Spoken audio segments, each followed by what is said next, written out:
So नमस्कार विद्यार्थी मित्रांनो, मी विक्रांत डोबे आणि आजच्या टॉपिक मध्ये आपण बघणार आहोत लाईव्ह सिच्युएशन.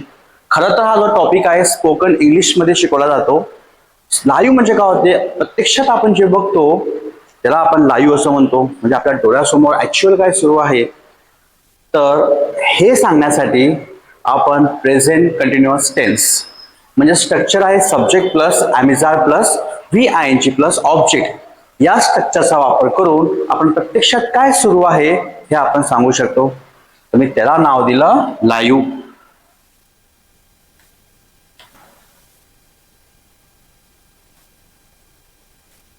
आता लाईव्ह हा शब्द आपण बरेच वेळा आपण ऐकला असेल.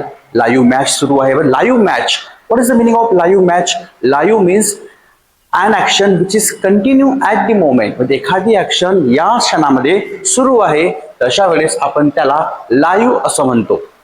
मग आता तुम्ही आपल्या आजूबाजूला काय लाईव्ह सुरू आहे हे सांगण्यासाठी आपण यूज करणार या सेंटेन्स मध्ये am, is, are and then VING. म्हणजेच आपण या क्रियापदाला VING प्रत्यय लावणार. तर VING हा जो शब्द आहे, ING हा जो वर्ड आहे हा रिप्रेझेंट करतो की ही जी ऍक्शन आहे हे सुरू आहे.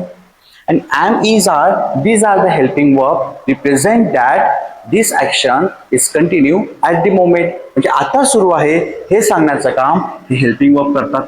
आणि ते ऍक्शन सुरू आहे हे कशावरून समजते? त्याने क्रियापदाला ING प्रत्यय असतो.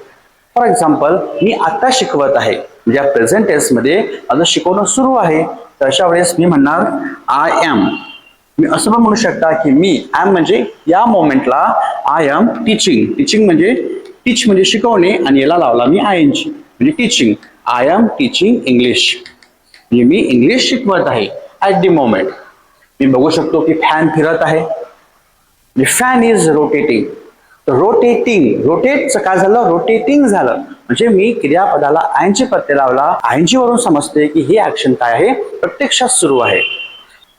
Don't forget to put ING after the verb. It indicates that this action which is going on at the moment.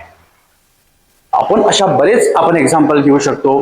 आपण इमॅजिन करायचं की मी बस स्टॉप वरती उभा आहे आणि तिथून तुम्ही लाईव्ह रिपोर्ट करू शकता. For example, so hello everyone, my name is Vikrant and I am live reporting from bus stop. So I can see that the many passengers are coming towards the bus stop. याचा अर्थ होते खूप सारे passengers bus stop वरती येत आहे आणि माझ्या डोळ्यांनी मी बघत आहोत. तशा वेळेस मी प्रत्येक सेंटेन्स मध्ये प्रत्येक वर्बला ING प्रत्यय लावणार. Means the many passengers are coming to the bus stop. They are waiting for bus. Some passengers are waiting for bus. Some passengers are standing. Okay, some are discussing to each other.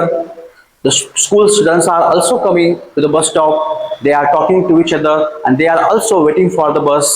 I can see that प्रत्यक्षात सुरू आहे आणि मी बघतोय की एक बस हे bus stop वरती येत आहे. So how can I say that sentence? A bus is arriving at the bus stop.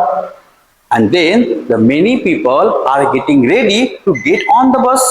So they are gathering around the bus. And the many passengers are getting on the bus and some passengers are getting off the bus. And I can see also there is one conductor and he is calling to the passenger to get on the bus.